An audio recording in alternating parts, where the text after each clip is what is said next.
A few months ago, you had the pleasure of welcoming the King of Great Britain. A little-known organic farm in Nairobi's Eastlands received a visitor they would not otherwise anticipate. City Shamba was King Charles' first afternoon assignment. I must greet you first because this hand touched the king himself. That should be 5,000.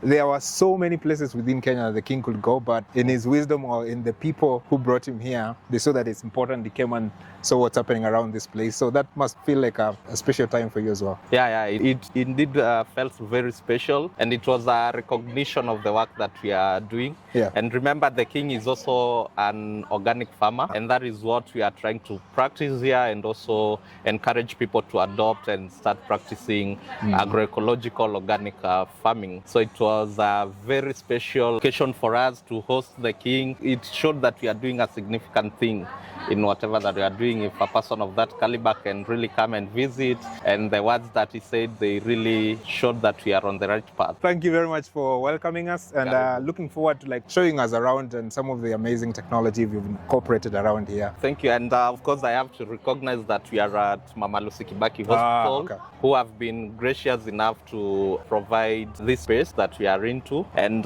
we've partnered with them. We started this in 2023. They allowed us to use this space to produce food and also to teach or capacity build our communities on agroecological urban farming, as well as matters of nutrition. And we are working very well with the hospital. Yeah. So the farm started in 2023. We have diverse technologies for vertical farming, basically targeting urban areas because space is the limiting factor in urban areas. So we have vertical farming technologies that can be placed anywhere in your balcony, in your rooftop, in your walls, wherever you think. So we are thinking about farming vertically and also giving back to our environment, regenerative agriculture, agroforestry. You are going to see a lot of trees. We call this a supermarket of agricultural technologies, which you are going to see because we have a lot. We have poultry, we have dairy goat, we have the vertical farms themselves, different designs. We have aquaponic systems, we have snail farm, name it all. Yeah, there's a lot of technology. Yes. Looking forward to the tour, and let's get started. So here we have an alternating garden. So you can see these are just boxes. These are pallets recycled that we collect from companies that have no use for them. And then we just make boxes. They are made in such a way that we have a lining inside, a paper lining, so that we can prevent it from decaying very fast, because you remember you need to put water inside there. So these are nice because you can have them in your balcony or on your rooftop, and you can produce food. So whatever you see growing here, you can plant anything in them. Different types of vegetables, different types of herbs. This one is chia seeds. Yeah, these are the famous chia seeds that people really use. You can see you can have very nice kumawikis in the boxes. Depending with the space that you have, you can put a number of boxes and you can produce food that you are sure of where it comes from and how you've really produced it. So you can have different things. You can see like this one, it's called a tower garden. You can have it on your balcony, and you can grow different types of herbs or vegetables. So all these, you can see if you have a small space, at least you can be able to produce some things that you consume maybe on a regular basis. We have the Chinese spinach over here. You can have strawberries. I mean, you can have anything on them. So really perfect if you have like a small space and you want to grow something. Yes. And uses timber. You can have plastic containers. Basically, you can have anything. Normally, because of the urban areas, they want also beauty in their compound as a way of landscaping as well. When they are new and painted, they look really nice. And we say beauty with food. You beautify your compound and at the same time get your food. Yeah, it looks pretty good. You can see there's a lot of work that has gone into designing it. So kudos for that. It's also amazing, like you have different kind of vegetables in every box. The basic principles of organic and agroecology are at play here. It's important to really have that instead of going monocropping or having a different type of vegetable. So we mimic nature, we just bring everything together because they build onto each other. Yeah. We have nitrogen fixers, we have other types of crops, and then you create diversity. You can get different things from it. We have herbs, quite important, coriander and everything. This one is called stevia. You can just taste it. It's a natural sugar. I'm eating it. Okay. It's natural sugar. Very nice for people with diabetes, and those are the things that we really teach people. We have this is mint. You can just crush it and smell.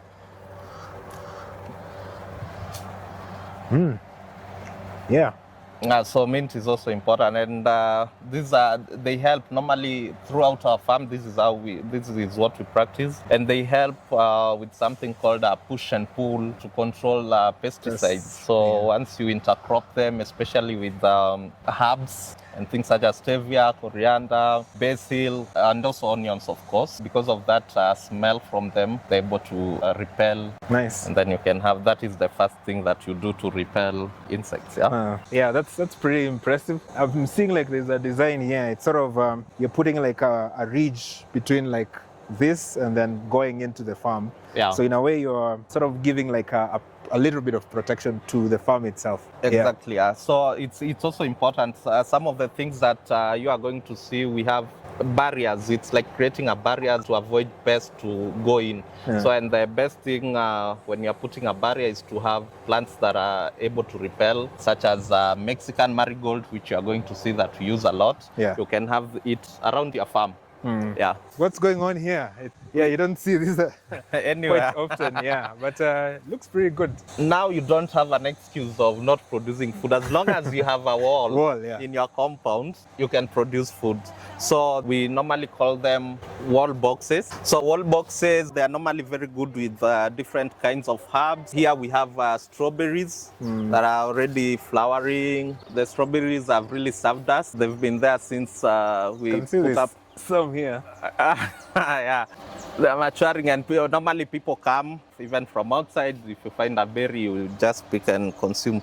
We just lack excuse not to produce food. You shouldn't now come up with an excuse. As long as you can have you have a wall, you can have this, and you can do your some types of different kind of vegetables, and you can consume. So we are really huge into self-sufficiency and household food security. Our motto is grow your own. So take back the power. We say you can be a lawyer, you can be a doctor, but agriculture doesn't have to be a career. It is a culture, agriculture. So it's cultural. Any human being can just practice agriculture. So you can have such things on your rooftop. And this looks like a shoe rack. A shoe rack, but people put their shoes, but and it has growing here. It has different. You can see the kales, nightshades. The seeds fall. This is the chia seeds. Okay. Once the seeds fall, they just germinate and continue growing. Over there. So if in case like you can't put your things on the wall, there's like this option as well. You can you can just put it on your balcony. And be growing food, or you can have the boxes as well. Nice. When you look at our soil, you won't lack some insects in it. So it's you can see the soil is quite alive. Moist, and you can see it's like moist. it's full of organic matter as well. Yes. So what we normally do, this is where now organic farming begins, and it's important when we say about regenerative, you have to regenerate the soil. Because once we plant, the moment we planted this kuma, you can see they are quite old. They are not new. We've really utilized them. So the time that we planted these vegetables, they started utilizing nutrients from the soil. So nutrients become depleted. So every time and again, you have to add your manure, your compost, organic fertilizers. I'll show you how we make some, and then bring it into your soil. But it's also important that you don't leave your soil bare, because you need to cover it, and that's why you can see we have some mulch on top of the soil. So mulch is important because number one, prevents, of course, water evapotranspiration or evaporation from the soil, but it also provides a safe haven for the insects in there that continue decomposing and bringing life back into the soil. Yeah. So that's never leave your soil bare. And the first step to regenerate your soil, if you've planted into it, you just put some organic matter on top. Yeah. And leave it to rest for some time, and once you come back, it will be good. Yeah. So here you can see This is kunde. This is kunde, yeah. Did you do this on purpose? Because kunde is known to be like good nitrogen fix as well. Yeah, because after this now the soil has a little bit extra nitrogen, so you can put also other vegetables. Yeah, exactly. So now that we are removing the skuma spinach, we did the kunde so that every time you can produce, at any given moment you can be producing food. And of course you can see around, these are avocado trees. Yeah. You've seen the this banana is more trees. like an indigenous avocado. Yeah, it's indigenous. Because you can see the difference between this and the grafted one, yeah? So this is the grafted and this is, both of them give fruits. It has already started to flower, and this is now agroforestry, yeah? Integrating the trees within your farm. So we are also teaching on agroforestry and focusing on trees that also can provide nutrition in terms of fruits. Because we are a food security initiative, we are really huge on doing the fruit trees over here. Yeah, it's pretty good. So the whole farm, actually, we have a lot of fruit trees: mango, guava, avocado, pixies, and javas, everything, we have them here. Okay. So this one is, I don't know whether you know about this one. Let me see. That's a lemongrass. Okay. Very nice for your tea, for memory. So we have quite a number of them. They are also good. You can smell can have the smell. Quite nice to repel insects, and quite nice for your tea. Yeah. You drink a tea from. And these are not new things. Actually, people have been utilizing them for ages now. They are not new. They are not new inventions that they came, but they've been there and people have been utilizing them. Yeah. Nice. Yeah, we have popo trees and all that. So this one, we call it a hanging garden. It's quite beautiful. Previously, we had very nice spinach from it. So now we planted some beans to just do the nitrogen fixation. But it's, as I said, beauty with food. It's quite beautiful on your compound, and you can get food as well from it. Yeah. It's called a hanging garden. You can come in different designs. The other thing, of course, is composting. So this is where we do our composting. Hapa tunatengeneza compost ya uchafu yote tunatoka kwa shamba, inakuja inatupwa hapa, inaoza. So kuna ile material tunatumia jivu, makaa, na hasa hizo mawesi zote zile dry na zile matawi zimekauka. Alafu every 7 days unakuja una sprinkle maji. At least ile unyevu ya kufanya ioze. Hapa tumechanganya hadi mafi ya mbuzi, ya kuku, ya ng'ombe, sanamanya, ya sungura. Hiyo ndio inasaidia, ina decompose haraka. Juu ya wale wadudu wamejaa kwa mbolea. Ndio wanamokula hiyo uchafu na inaoza haraka. Kuna vitu zingine tunaongezanga hapa kama frass, mnajua frass? Frass inatokana na vitu zinaitwa BSF. Hizo mashells. Nakuja tunaziongezea hapa. Inafanya inaoza vizuri na inaiva. Naona.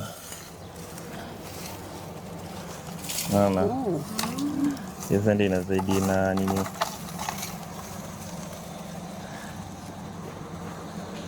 Sasa kama mbolea yako haina vitu kama hizi, hiyo haijaiva. Haiko ready. Hii ndio inaashiria kwamba mbolea yako iko digested vizuri.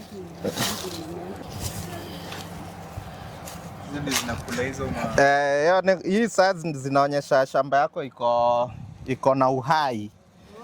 So, Bila hii ukienda kwa ile shamba wanatumia chemical, hawezi pata wadudu hivi. Hiyo ni kusema hiyo mchanga nika imekufa, haina wadudu, na ukipatia synthetic fertilizer, si chakula ni mmea na iko uhai. Ni kama binadamu, nikaa wewe kaa uwezi kula, utaenda hosi udungwe ile shindano ya kuwekewa chakula, sivyo? So kupatia mimea yako ile synthetic fertilizer ni kusema unaipatia, nikaa kuidunga shindano unaipatia direct, sawa? But si tuliumbwa tunakula, inaingia kwa tumbo and then inasiagwa, sawa? So pia mimea iko hivyo lazima unatengeneza mchanga yako iwe na madini. Ikiwa na madini, mimea iko na roots ya kuchukua hao madini. Lakini usiweke ile fertilizer juu inamaliza hawa wadudu ambao wako kwa mchanga. Si ndio? Simeona nimechota tu kidogo na venye population hapo iko kwa wingi. So hiyo ndio uzuri ya composting.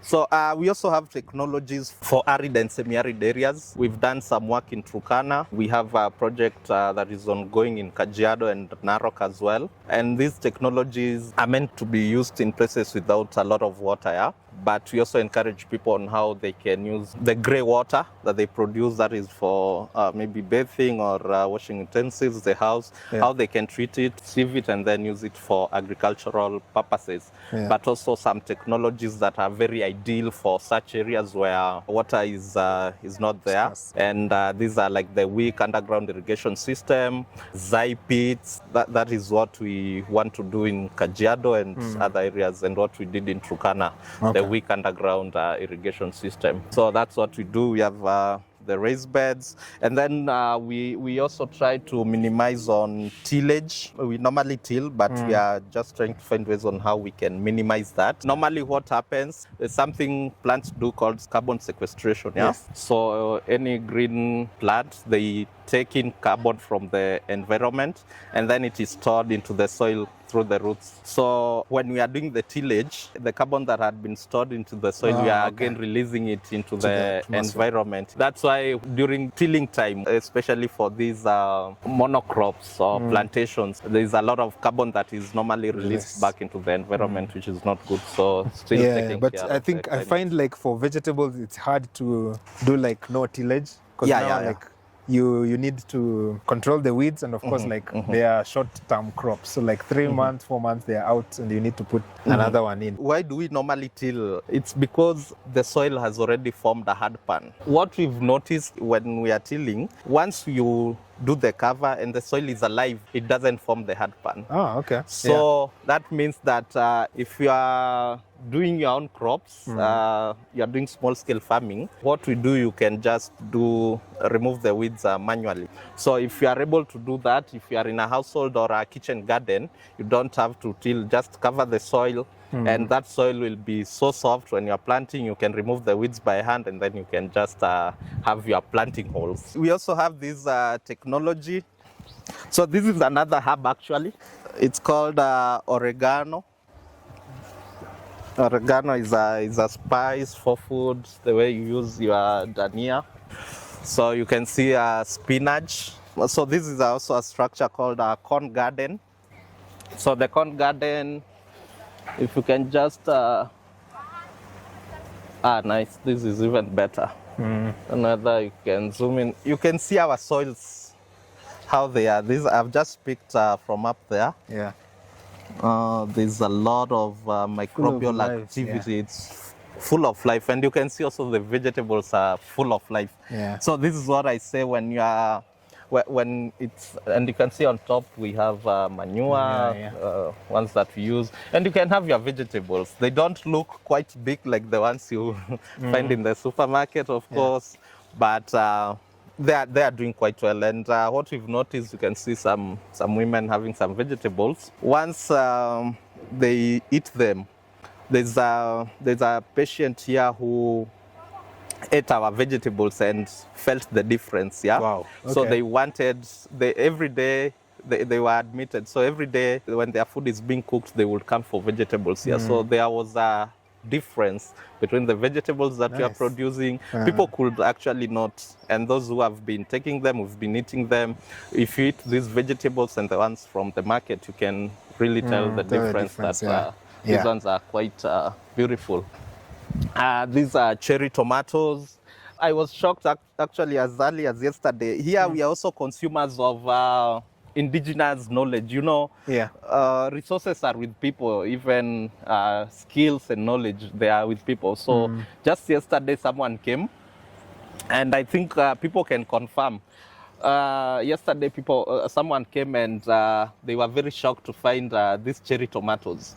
So, number one, cherry tomatoes are indigenous. These are the now African tomatoes, leave alone the bigger ones that came later on with the hybridization. So these are the original tomatoes for Africa, and I was shocked to learn that they are recommended for cancer patients. Just yesterday, this is the information that I got yesterday. Now from two people, because once he told us that he's been looking for cherry tomatoes where he can find them, because the wife, while in India, she had gone to be treated for a cancer case. While there, they were taking the cherry tomatoes and blending it and then giving her to drink. And she improved and came back. But now she said that, he said that after coming back, they could not now find them. But they've been growing here like bush. You can see how this is doing there. We've noted that they are quite resistant and they're actually very sweet. They are very sweet. We normally, we've been chewing them, So we also gain from people who come. They tell us that we've been consuming maybe a certain thing that we consider weeds. They tell us that that is something that as a community, especially the Luya community, they have a lot of indigenous vegetables that they've been taking. So really, nature has a lot that we've not tapped into, including the medicinal value of very many crops. Do you know that guava is also medicinal? Guava leaves, leaves. Yeah, the leaves. You take leaves. I've been drinking them, and I've learned from so many people. We've had also people coming from the hospital telling us to give them these guava leaves. So every day is a learning day for us. People also come with the knowledge, and we share out the knowledge that we also have with them. So it's quite interesting, the diversity that we have over here, the different vegetables and the information that also people have over there. And it also shows like your eagerness to get to learn. It's quite interesting that like when someone comes and tells you something, you're very excited about the new information you have. So that shows also a little bit about your attitude towards like new information as well. So it's pretty good. One of the things that we do, of course, we do a lot of training and capacity building, but we also do garden setup, especially in households and institutions. So we've done a lot of that over the years that we've been there. We've done a lot of garden setups and in different areas, institutions, households for people. And if you want, we can also set you an automized, like this one now, you don't have to water it. Especially our beloved ladies, because of the, nowadays they got because of the nails, so you are not able maybe to water or to do the weeding.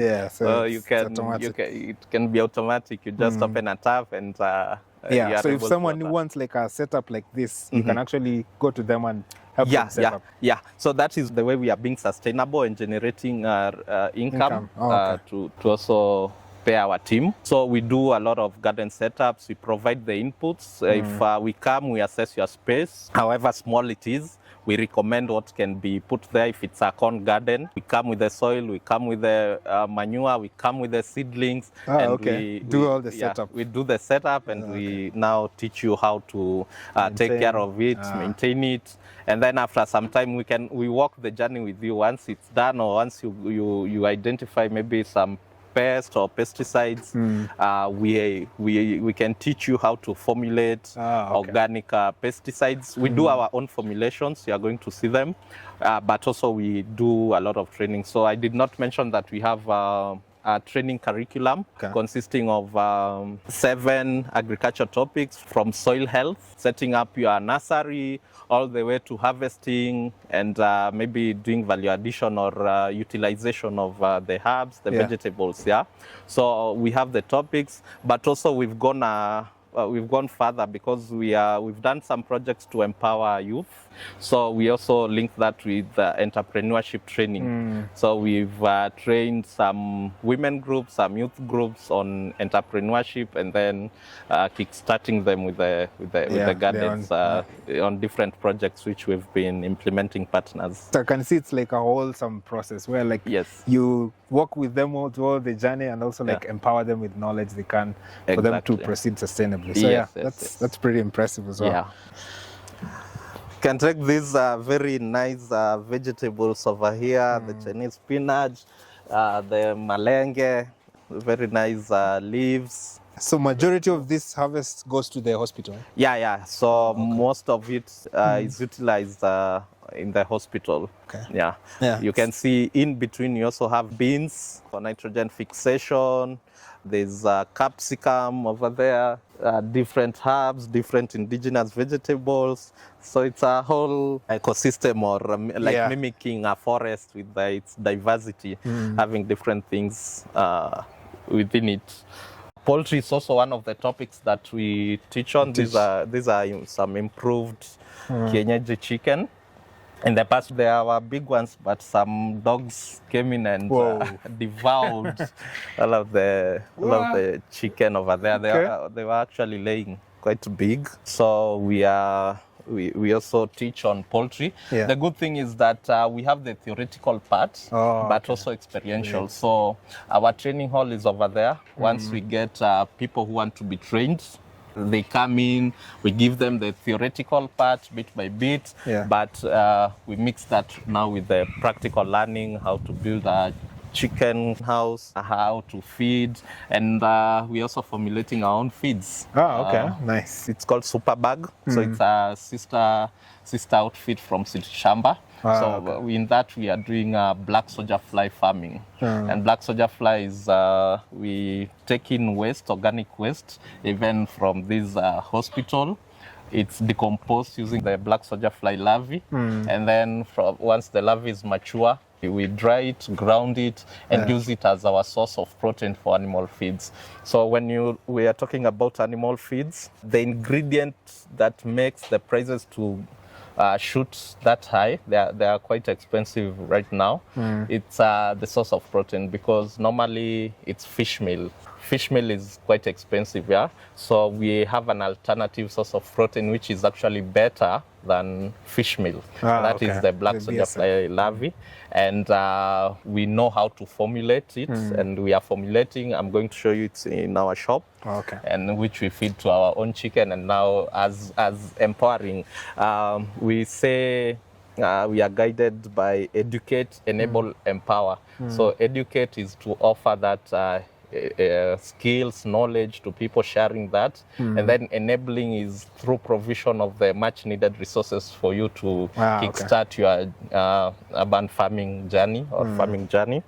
And then enabling, empower is now to give you the much needed resources to just have go and do it yourself. Going on. Nice.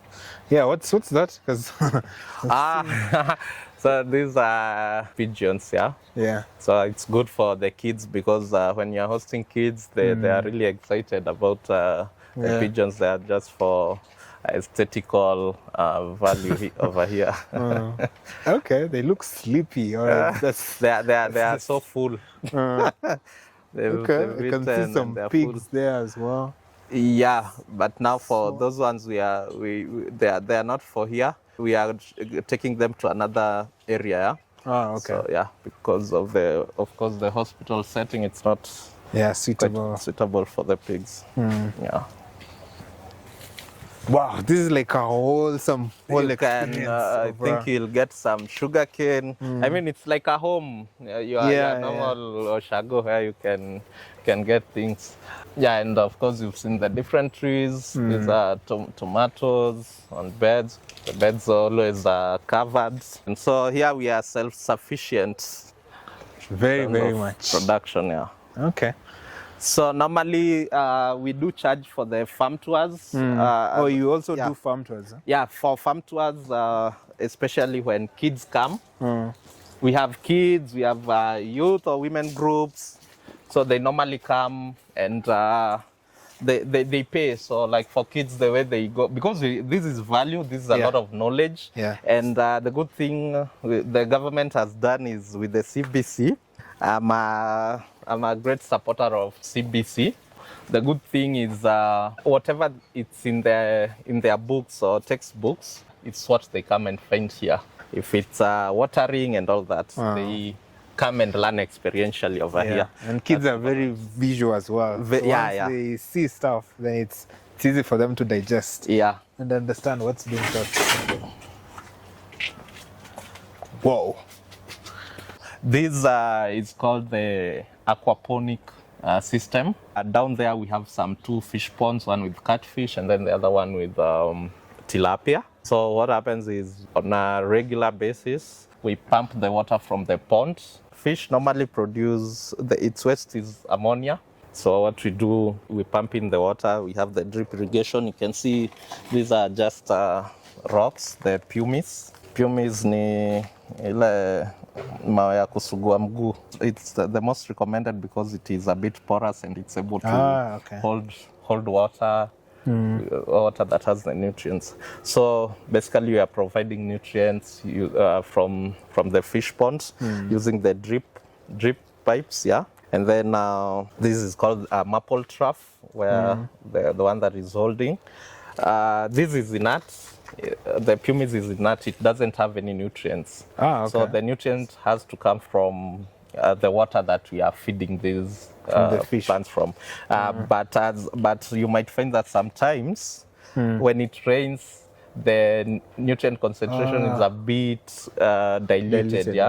So what happens? We also have our own foliar organic fertilizers. So we have like rabbit urine, which acts as both a pesticide and a fertilizer. So time and again we can just spray them with the foliar fertilizer.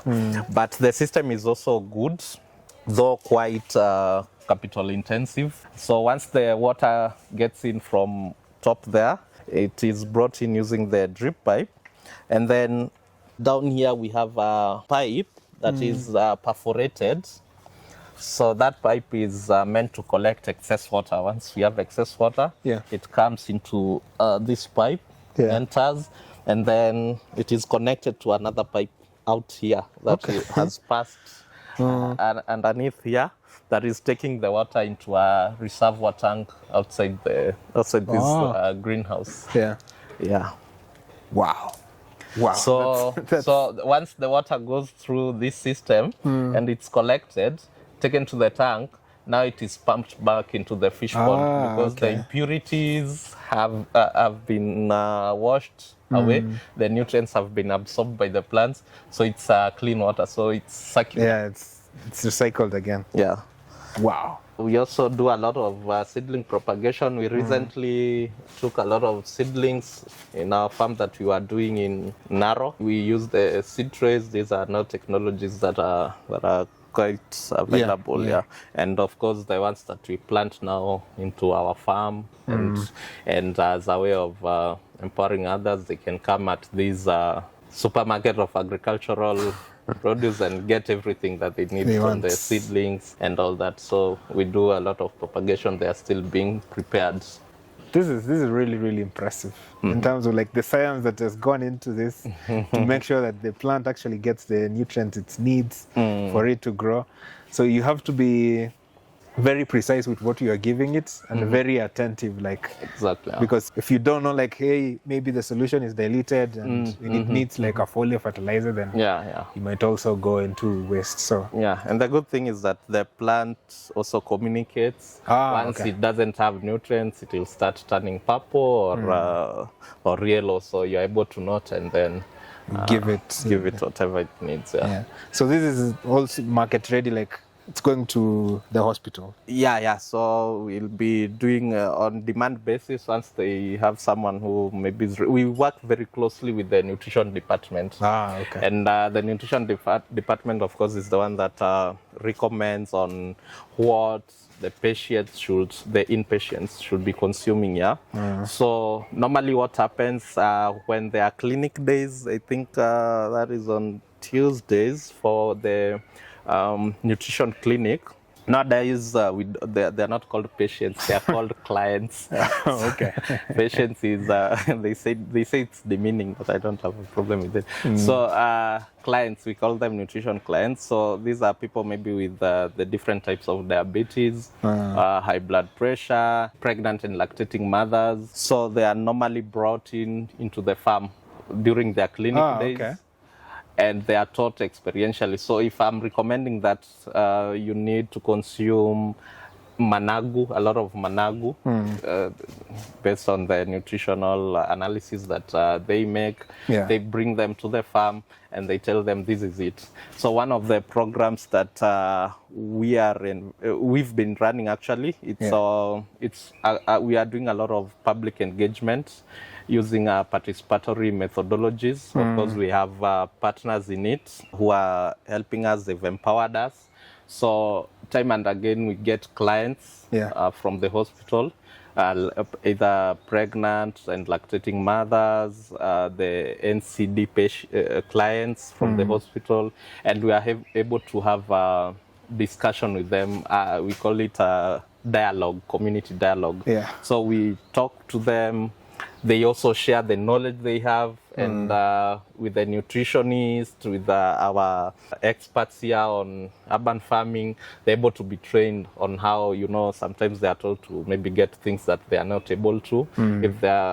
When we take them around the farm, they see that it is actually possible. They now get the vision and see what they can do with the spaces they have at home to produce either certain things. If they are told you need to maybe consume juice this one and eat, you can get the seedlings here. We normally give them seedlings, those who have space, and others we've actually gone into their homes to set up the gardens for them and then plant whatever has been recommended. And that is a program that we've written proposal for. It has some research angle into it, how nutrition can actually, how food security can contribute to nutrition in terms of availability of the things that they are being told to consume. If it's, for example, like what we learned yesterday, if it's a cancer maybe patient, we can go at the household. You don't have to buy because they are quite expensive, the cherry tomatoes at the supermarket. So is very expensive. It's expensive. So if we are able to maybe construct a corn and then set up the tomatoes, if that is the recommendation, then that's impact for us. Pretty good. Okay, this is quite a different setup. I haven't seen this one before. So what's going on here? So these are snail farming, heliculture. So snail is not something that we as Kenyans are used to consuming, of course, but it's a delicacy for other societies and cultures. West Africans are consumers of snails, and of course Asians. So we have a lot of people consuming snails, but it's not just any snail. So this one is called the giant African land snail, quite versatile. So some snails are poisonous, so people should not go out there and start collecting snails to eat them. So this one is the giant African land snail. It grows quite big, and we normally have them in the pens. So you can get 3 products from the snail. Number one is the meat. So the meat... you need a lot of it to fill a plate, eh? No, actually, they are quite huge. You can see how gizzards are. The gizzards, So it has that texture and feel when you are consuming it. So you can see all of this is meat. That's meat. Yeah.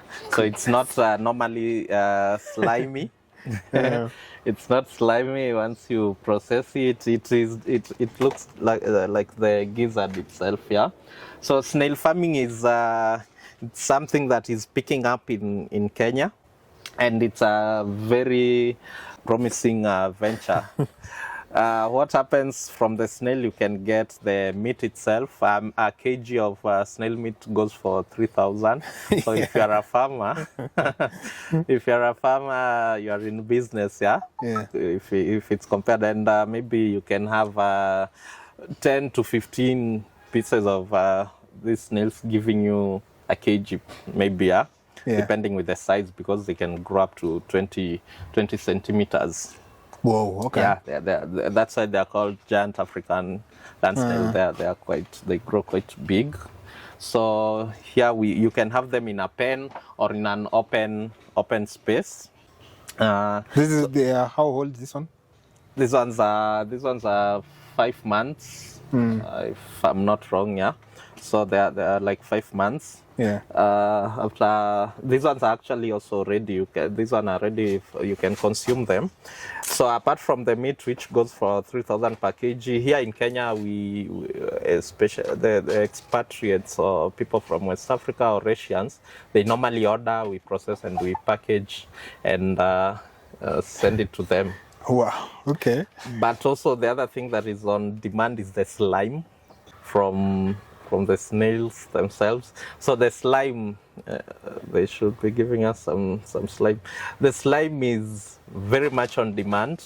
So there's a way to harvest the slime. You just put it in diluted either nitric acid. You can have a basin and then you put maybe a sieve on top.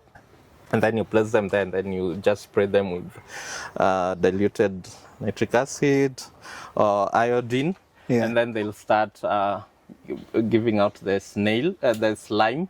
So the slime is used in a lot of beauty products. There are some spas where you go and they let it work on you for people with acne or skin diseases, because the slime is actually quite medicinal. There is actually some research that is going on in JQuat about the medicinal properties of the slime to humans in terms of, is it homa or kifua? So there's that research that is ongoing. But it's quite good with the skin. Actually, a lot of beauty products for female, they use the slime as an ingredient. I've seen them here. You can say the snail slime. They use it a lot. So this is a venture that just to show people, because of the trends in the world, how things are moving. People are saying that cattle they are a huge contributor to climate change because of the way they are kept. So this is just an option to show that we can have something that can provide meat, and it's quite nutritious actually, the snail meat. Have you ever tasted it? We've eaten, we've cooked. So it tastes like meat? Yeah, it tastes like meat. You actually, when you are consuming it, you cannot say that this is a snail. The slimery bit, it's not there actually. So when you are eating it, the way you eat a gizzard, that's how the meat tastes like. And you can see you don't need a lot of space. If you have pens, you can have the pens anywhere. They do not need a lot of maintenance.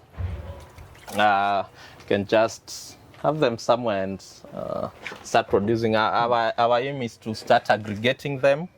Because people, especially youth or people who are interested, who can start such a venture, we start aggregating them and then selling, providing a common market.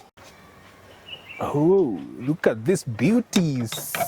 We have the rabbits here with us. They are quite important in this ecosystem of organic farming because the rabbit urine is quite good. Is both a pesticide and an organic fertilizer.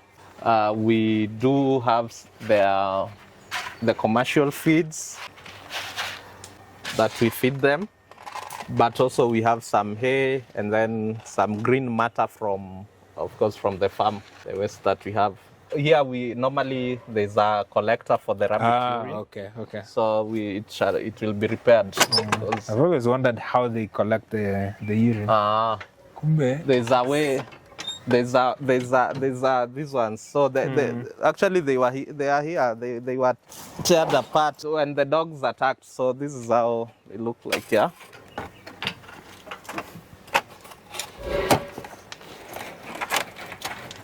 Yeah, something like that. So anytime they secrete and then it comes and it's collected, and then it has a gradient. The water flows. Okay. And it can be collected for this level, and the other level. Nice. Yeah. I like this one. It's water. So that is So I also see shall like be repaired. there's is it like a different species? They're quite the same. So There's this the one, there's the white one. So these are from two parents. One of their parents was eaten by the dogs, but I think she was gracious enough to accept the other kids to adopt them. Yeah. So yeah, so that's why we have some with colors, and then the others are pure white.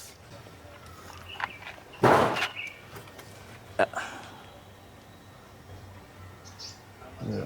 They're quite beautiful. Have you ever eaten them all? Yeah, I've eaten, but not from not here. We've not yet consumed them.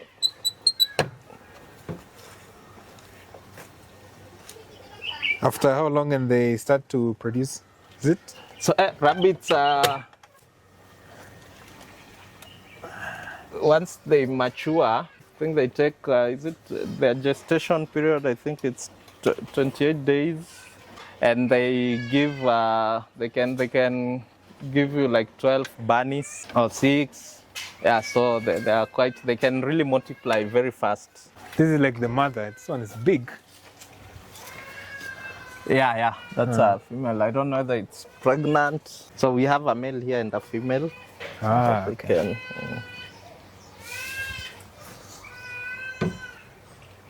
The white is the female. Yeah, the white is the female, and then the other one is the male.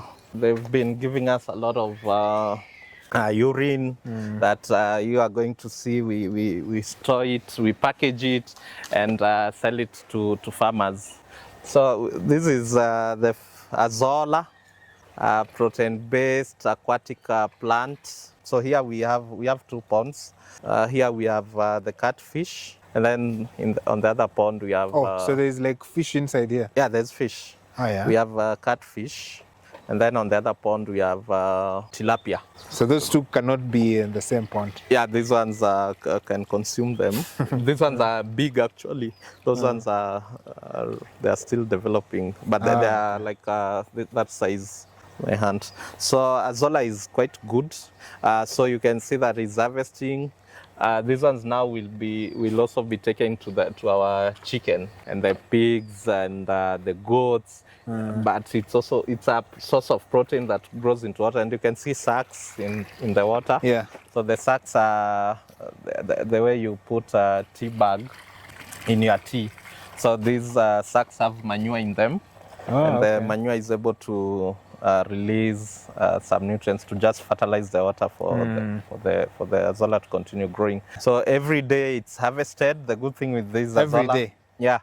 Wow. The good thing with the Azolla is that it multiplies very fast, and it's something that we also encourage the farmers to have, to just supplement their feeds. If you have some chicken, you can have a very small unit and have your Azolla there. Yeah. So we normally also provide it for farmers to do their setup, to do a small setup. Okay. Like, or if you have a pond with fish, you can as well have Azolla. It's also food for fish.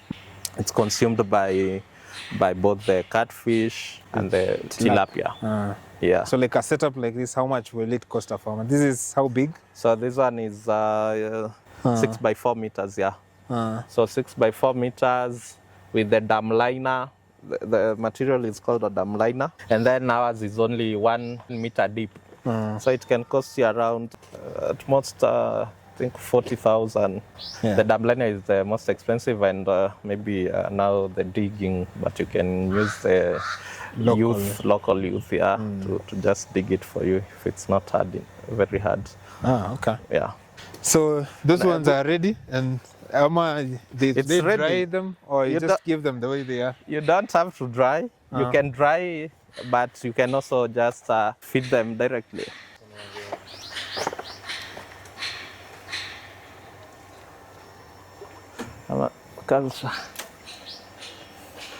Come out, guys. So what happens, you can harvest, throw to these other sides. That is also their feed, the one that we formulate from black soldier flies. And the Azolla can also go to the poultry, to the chicken over there. They consume it a lot. So we can go to the shop. So we have where we do our eggs, an incubator. We have seedlings. This is how they look. So these ones are ready for transplanting. These are tomatoes. We have kales.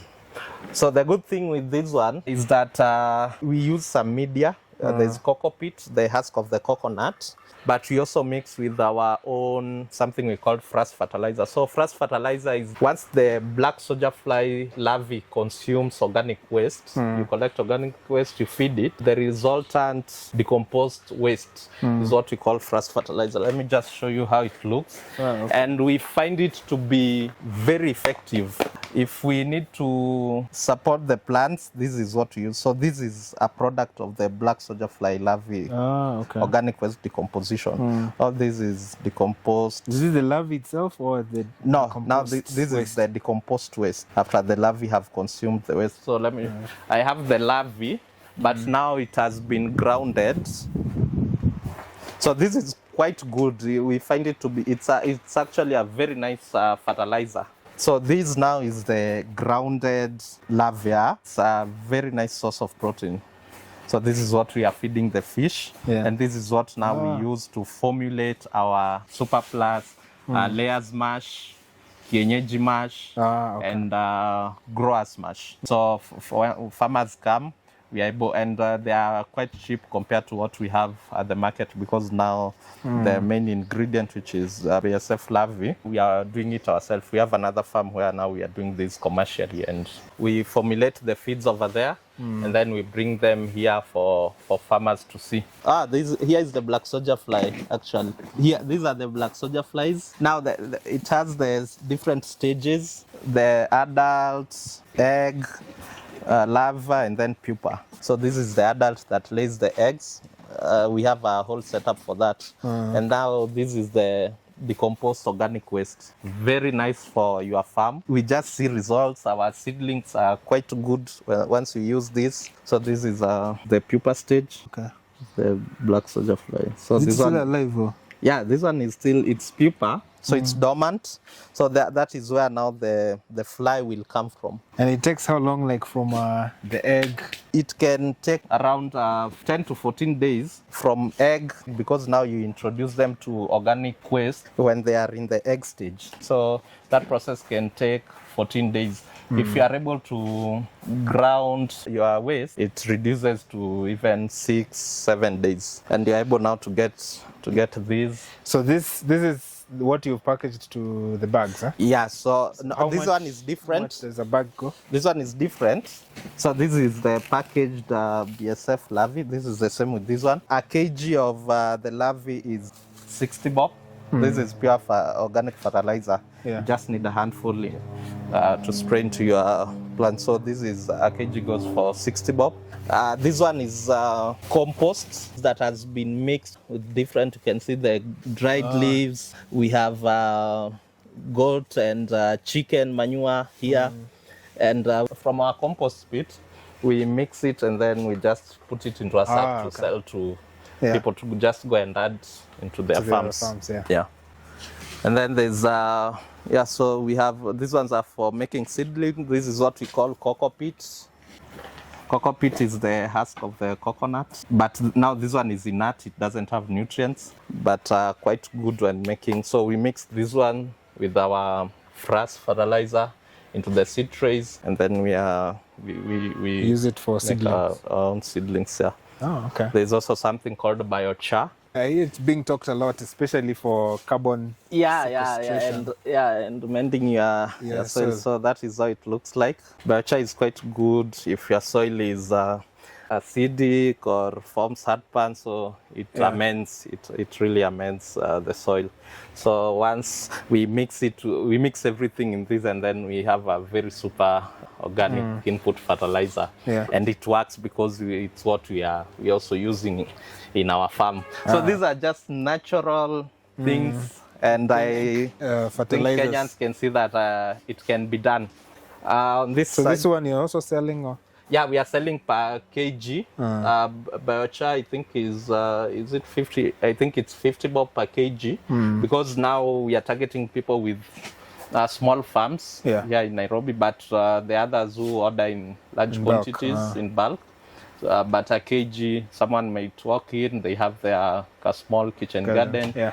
Can take 5 or 10 kgs depending with the size of the garden. We have the rabbit urine. All this is rabbit urine. This is what you have harvested from Yeah, the so rabbits. we just recycle bottles and package, and once you come, a liter goes for 200. That is concentrated. You go and mix with 3-5 parts of water if it's infested with pesticides, or if you just want to mend your soil with something also called Tithonia diversifolia. It's a plant quite good and rich in nitrogen. So this is called it's called Tithonia tea manure. So tea manure, in that it's soaked in water for 14 days, and the leaves are put into a sack and then immersed into maybe a tank of water, where now it releases the nitrogen into the water, and then the water you can use it as drench irrigation. You actually need to mix it because it's concentrated. Now here we have our invention, which we are not only selling in Nairobi, we are supplying it in different parts of the country, Meru, Kirinyaga, in Agrovets. So it's called Rab's Magic liquid organic fertilizer. Very efficient as well. We've done tests using our vegetables. Very good for your vegetables.